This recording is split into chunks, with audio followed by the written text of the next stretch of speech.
বাচক প্রভাব ফেলবে।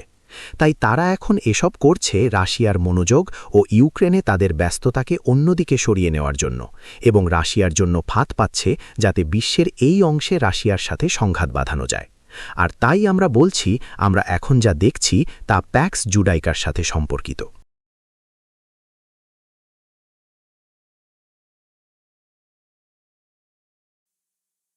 نحمده ونصلي على رسوله الكريم بسم الله الرحمن الرحيم।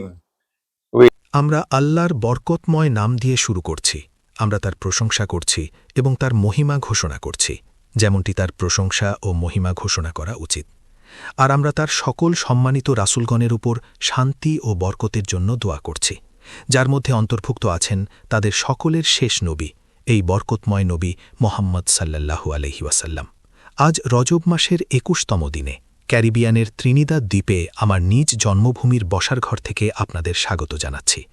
আপনাদের জানাচ্ছি আসসালামু আলাইকুম ওয়া রাহমাতুল্লাহি ওয়া বারাকাতুহু, এবং সেই সাথে এই দোয়াটি পাঠ করছি, আল্লাহুম্মা বারিক লানা ফি রাজাবা ওয়া শাবানা ওয়া বাল্লিগনা রামাদানা।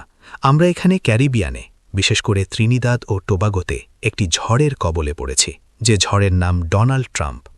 ডোনাল্ড ট্রাম্প ভেনেজুয়েলার ওপর এই ঝড় লেলিয়ে দিয়েছেন এবং এখন অন্যান্য দেশের ওপরও দিচ্ছেন, আর এই ঝড় পৃথিবীর এই অংশে ধ্বংসযজ্ঞ চালাচ্ছে। এই ভিডিওতে আমরা কেবল একটি কাজ করতে চাই। আমরা ইতিমধ্যে ডেভিড আবদুল্লাহর সাথে IBN বা ইসলামিক ব্রডকাস্টিং নেটওয়ার্কে 2টি সেশন করেছি, এবং আমাদের আরও সেশন করার পরিকল্পনা আছে। কিন্তু এই বিষয়টি অধ্যয়ন করার ক্ষেত্রে আমার বিশেষ দৃষ্টিভঙ্গিটি হল ইসলামিক এসক্যাটোলজি বা শেষ জমানা বিষয়ক জ্ঞান। প্রায় 25 বছর আগে, যা অনেক দীর্ঘ সময়, আমি জেরুজালেম ইন দ্য কুরআন বইটি লিখেছিলাম। আর সেই পুরো বইটি আমি নবী সাল্লাল্লাহু আলাইহি ওয়াসাল্লামের একটি হাদিসের উপর ভিত্তি করে লিখেছিলাম। হাদিসটি হল, যখন দাজ্জাল মুক্ত হবে, সে পৃথিবীতে 40 দিন অবস্থান করবে। একটি দিন হবে 1 বছরের মতো, একটি দিন 1 মাসের মতো, এবং একটি দিন হবে 1 সপ্তাহের মতো। আমরা বলেছিলাম যে এগুলো তার পদচিহ্ন। তার মিশনের 3টি অংশ থাকবে। প্রথম মিশনে দিনটি হবে 1 বছরের সমান, এর পরের দিনটি 1 মাসের সমান, এবং এর পরের দিনটি 1 সপ্তাহের সমান। এটি ছিল হাদিসটির ব্যাপারে আমার তাওয়িল বা ব্যাখ্যা, যার মাধ্যমে আমি এই সিদ্ধান্তে পৌঁছেছিলাম, এবং আল্লাহই ভালো জানেন, যে দাজ্জাল যখন 1 বছর সদৃশ্য দিনে ছিল, তখন বিশ্ব প্যাক্স ব্রিটানিকা প্রত্যক্ষ করেছে। যখন সে 1 মাস সদৃশ্য দিনে ছিল, বিশ্ব তখন প্যাক্স আমেরিকানা দেখেছে, এবং এখনও দেখছে। কিন্তু এখন আমরা অনুভব করছি যে 1 সপ্তাহ সদৃশ্য দিন শুরু হয়ে গেছে, আর এই 1 সপ্তাহ সদৃশ্য দিনে বিশ্ব প্যাক্স জুডাইকা প্রত্যক্ষ করবে। কিন্তু ট্রাম্প যেন এসে আমাকে বলছেন, ইমরান, না, তুমি ভুল করছো, প্যাক্স আমেরিকানা এখনও বেঁচে আছে, প্যাক্স আমেরিকানা এখনও লেজ নাড়ছে, তাই এত তাড়াহুড়ো করে বলো না যে প্যাক্স জুডাইকা শুরু হয়ে গেছে। ট্রাম্প মনরো ডক্ট্রিনের নতুন সংস্করণ চালু করে মূলত এটাই করেছেন। তিনি বলছেন, ভেনেজুয়েলার তেল তার, ভেনেজুয়েলার সব মূল্যবান ধাতু, দুর্লভ খনিজ পদার্থ বা রেয়ার আর্থ তার, ভেনেজুয়েলার গ্যাস তার, ভেনেজুয়েলার স্বর্ণ তার। এ যেন গানবোট নিয়ে আসা এক ডাকাত, কাউবয়, গানবোট সহ এক ডাকাত। আর এটা সেই শুরুর অবস্থায় ফিরে যাওয়া, যা আমরা আগে দেখতাম। এই পশ্চিমা সভ্যতা সারা বিশ্বে তাণ্ডব চালিয়েছে, বাকি মানবজাতিকে, বিশেষ করে অইউরোপীয় মানুষদের পায়ের নিচে পিষ্ট করেছে, তাদের সম্পদ চুরি করেছে, এবং তাদের ওপর আধুনিক পশ্চিমাদের শাসন চাপিয়ে দিয়েছে। এটা ব্রিটেন শুরু করেছিল, এরপর যুক্তরাষ্ট্র তা অব্যাহত রেখেছে, এবং এখন আমরা দেখছি সেটাকে পুনরুজ্জীবিত করা হচ্ছে। ভেনেজুয়েলায় যা ঘটেছে তা বিশ্লেষণ করতে গিয়ে আমরা উল্লেখ করেছি যে রাশিয়া সেখানে হস্তক্ষেপ না করার সিদ্ধান্ত নিয়েছে।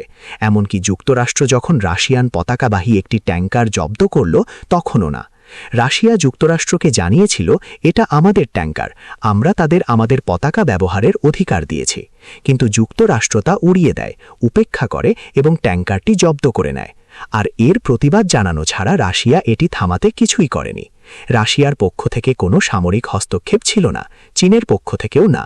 সুতরাং এখন এটা পরিষ্কার যে আমেরিকার এই আক্রমণাত্মক নীতি এবং দুর্বল ও যুক্তরাষ্ট্রের মতো ক্ষমতাহীন বাকি মানবজাতির সুযোগ নেওয়ার কারণ সম্ভবত এটাই যে তারা রাশিয়া ও চীনের জন্য একটি ফাঁদ পাচ্ছে।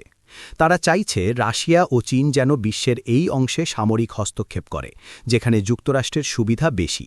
কিন্তু রাশিয়া এবং চীন, যাদের যুক্তরাষ্ট্রের বিরুদ্ধে যুদ্ধ করার ক্ষমতা আছে, সে ব্যাপারে কোনো সন্দেহ নেই। রাশিয়ার প্রেসিডেন্ট ভ্লাদিমির পুতিন বলেছেন, আমরা আধা ঘন্টার মধ্যে পুরো যুক্তরাষ্ট্রকে ধ্বংস করে দিতে পারি। আর আমাকে বিশ্বাস করুন, তিনি যখন কিছু বলেন তিনি বুঝেই বলেন। তাই রাশিয়ার সেই সামরিক শক্তি আছে, কিন্তু রাশিয়া বিচক্ষণতার সাথে সিদ্ধান্ত নিয়েছে যে এই মুহূর্তে বিশ্বের এই অংশে সেই শক্তি ব্যবহার করবে না, বরং রাশিয়া তার শক্তি ও সামরিক মনোযোগ এই মুহূর্তে ইউক্রেন সংঘাতের দিকে কেন্দ্রীভূত করতে চায় এবং এটি নিশ্চিত করতে চায় যে এর সমাপ্তি যেন রাশিয়ার বিজয়ের মাধ্যমে হয়। আর যুক্তরাষ্ট্র এবং ইসরায়েল চায় না যে রাশিয়া ইউক্রেনে বিজয়ী হোক, কারণ এখানে প্যাক্স জুডাইকার বিষয় আছে। আমরা অতীতে বলেছি, আমরা বিশ্বাস করি এটি এখন শুরু হয়ে গেছে, যদিও ট্রাম্প বলেছেন, না ইমরান, এটি এখনও শুরু হয়নি। আচ্ছা, সেটা বাদ দিলাম। তারা চায় না রাশিয়া ইউক্রেনে বিজয়ী হোক, কারণ এটি প্যাক্স জুডাইকার জন্য মারাত্মক নেতিবাচক প্রভাব ফেলবে।